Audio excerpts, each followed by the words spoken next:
Hi friends, வணக்கம். Welcome to Lakshmi ருச்சி நலபாகம். எல்லோரும் எப்படி இருக்கேள்? இன்னைக்கு இந்த வீடியோவில் நம்ம பார்க்க போகிறது சகல பாவங்களையும் நீக்கும் ரதசப்தமி வழிபாடு, ரதசப்தமி ஒருவரி ஸ்லோகம், ரதசப்தமியின் சிறப்புகள், முக்கியத்துவம் இதெல்லாம் தான் இந்த வீடியோவில் ஷேர் பண்ணியிருக்கேன். இப்போ தான் நம்ம சேனலில் புதுசாக பார்க்குறவாளா இருந்தால் லக்ஷ்மி ருச்சி நலபாகம் சேனலுக்கு மறக்காமல் சப்ஸ்கிரைப் பண்ணிக்கோங்க. பக்கத்தில் இருக்கிற ஆல் பெல் சிம்பலை கிளிக் பண்ணிக்கோங்க. அப்போ தான் நான் போடுற வீடியோஸ் எல்லாம் நோட்டிஃபிகேஷனில் வரும். வாங்க வீடியோக்குள்ளே போகலாம். உலகில் உயிரினங்கள் வாழ சூரியனே காரணம். அந்த சூரியனின் அருள் பெற உகந்த நாளாக ரதசப்தமி நாள் அமைகிறது. தை அமாவாசைக்கு அடுத்த 7வது நாளே ரதசப்தமி கொண்டாடும் நாள் ஆகும். உத்தராயண புண்ணிய காலம் என்று அழைக்கப்படும் சூரியனின் வடக்கு நோக்கிய பயண காலத்தில் மிகச் சரியாக வடக்கு நோக்கி பயணம் ஆரம்பிக்கும் நாள் ரதசப்தமி நாள் ஆகும். ரதசப்தமி என்றால் என்ன? ரதசப்தமி இந்தியா முழுவதும் கொண்டாடப்படும் மிக முக்கியமான பண்டிகைகளில் ஒன்றாக கருதப்படுகிறது. இந்த விழாவின் மற்ற பிரபலமான பெயர்கள் மகசப்தமி, மக ஜெயந்தி மற்றும் சூரிய ஜெயந்தி. விஷ்ணுவின் அவதாரமான சூரியனை வழிபட்டு பக்தர்கள் இந்த நாளை கொண்டாடுகிறார்கள். ஒவ்வொரு ஆண்டுமே ரதசப்தமி திதி தை மாதத்தில் தான் வரும். தை அமாவாசைக்கு பிறகான 7ஆம் நாள் ரதசப்தமி கொண்டாடப்படும். ஆனால் இந்த ஆண்டு அமாவாசை திதி தாமதமாக ஏற்பட்டதால் 2024 ரதசப்தமி மாசி மாதம் வருகிறது. 2024 மாசி மாதம் 4ஆம் தேதி வெள்ளிக்கிழமை அன்று ரதசப்தமி திதி வருகிறது. ஆங்கில தேதியின்படி பிப்ரவரி 16, 2024 அன்று ரதசப்தமி கொண்டாடப்படுகிறது. எப்போதுமே சூரியன் உதிக்கும் நேரத்தில் என்ன திதி இருக்கிறதோ அதைத்தான் கணக்கில் எடுத்துக்கொள்ள வேண்டும்.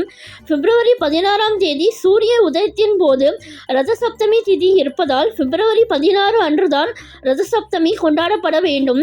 2024 ரதசப்தமி திதி தொடக்க நேரம் பிப்ரவரி 15, 2024 4:40 மணிக்கு தொடங்குகிறது. 2024 ரதசப்தமி திதி முடியும் நேரம் பிப்ரவரி 16, 2024 3:04 மணிக்கு முடிகிறது. இதில் தோராயமாக பிப்ரவரி 16 அன்று அரை மணி நேரத்தில் கிருத்திகை நட்சத்திரத்தில் ரதசப்தமி ஏற்படுகிறது.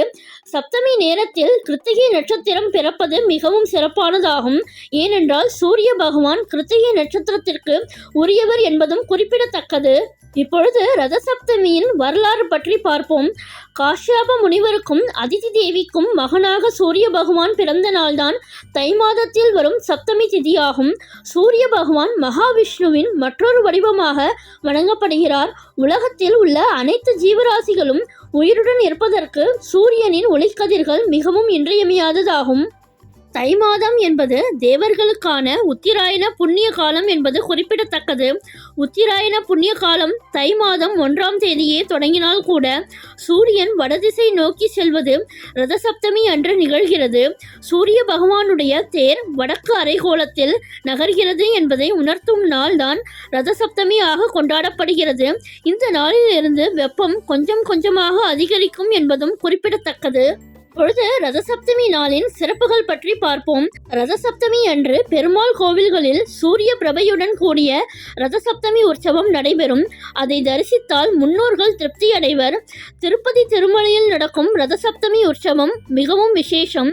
நவகிரகங்களில் சூரியனுக்கு சிகப்பு வஸ்திரம் அணிவித்து சிகப்பு மலர்களால் அர்ச்சனை செய்து ஒரு நெய்விளக்கு வைத்து வர சூரிய தோஷம் விலகும். ரதசப்தமி அன்று விரதம் மேற்கொண்டு எருக்கன் இலைகளை தலையில் வைத்து கொண்டு சாஸ்திரத்தில் சொல்லியபடி நீராடினால் தெரிந்தோ தெரியாமலோ செய்த பாவங்கள் நீங்கும். தவிர ரதசப்தமிக்கு அடுத்த நாள் அஷ்டமி திதி. இந்த அஷ்டமி திதியை பீஷ்மாஷ்டமி என்பர். அன்று புனித நீர் நிலைக்கு சென்று பீஷ்மருக்கான தர்ப்பணமும் நம்மில் வாழ்ந்த முன்னோர்களுக்காக பித்ரு பூஜையும் செய்தால் சுகமான வாழ்வு நிரந்தரமாக கிடைக்கும் என்பதும் அசைக்க முடியாத நம்பிக்கை. ரதசப்தமி அன்னைக்கு குளிக்கும் போது சொல்ல வேண்டிய ஸ்லோகத்தை பத்தி இப்ப பார்க்கலாம்.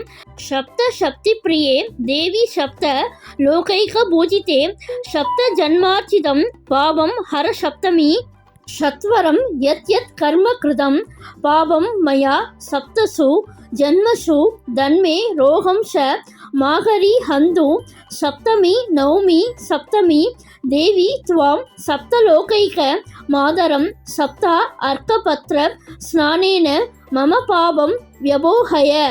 ரதசப்தமி நாளில் ஸ்நானம் செய்யும் முறை. ரதசப்தமி அன்று காலை குளிக்கும் போது சூரியனுக்கு பிடித்த எருக்கன் இலைகளை 7 அல்லது 9 எண்ணிக்கையில் எடுத்து அடுக்கி அதன் மீது அட்சதை எல் வைக்க வேண்டும். ஆணுக்கு அதனுடன் விபூதியும் பெண்ணுக்கு அதனுடன் மஞ்சள் பொடியும் வைக்க வேண்டும். இவ்விலை அடுக்கை தலை மீது வைத்து ஸ்நானம் செய்ய வேண்டும். இப்படி செய்வதால் மின்சாரம் எப்படி உலோக கம்பி வழியே பாய்கிறதோ அப்படி சூரியனின் 7 வகை கதிர்கள் அன்று மட்டும் எருக்கன் இலை வழியே இழுக்கப்பட்டு விரைவில் நம் உடலில் பாய்ந்து உடல் உபாதைகளையும் நோய்களையும் நீக்குகிறது.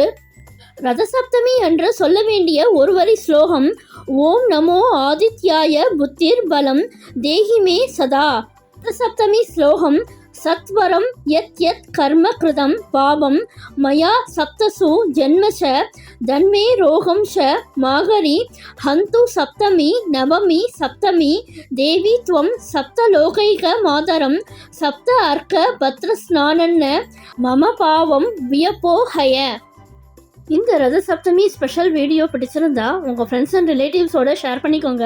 என்னுடைய லக்ஷ்மி ருச்சி நலபாகம் சேனலுக்கு மறக்காமல் சப்ஸ்கிரைப் பண்ணிக்கோங்க. நான் வேறு ஒரு இன்ட்ரெஸ்டிங்கான வீடியோவில் உங்களை மீட் பண்ணுறேன். Thank you, by.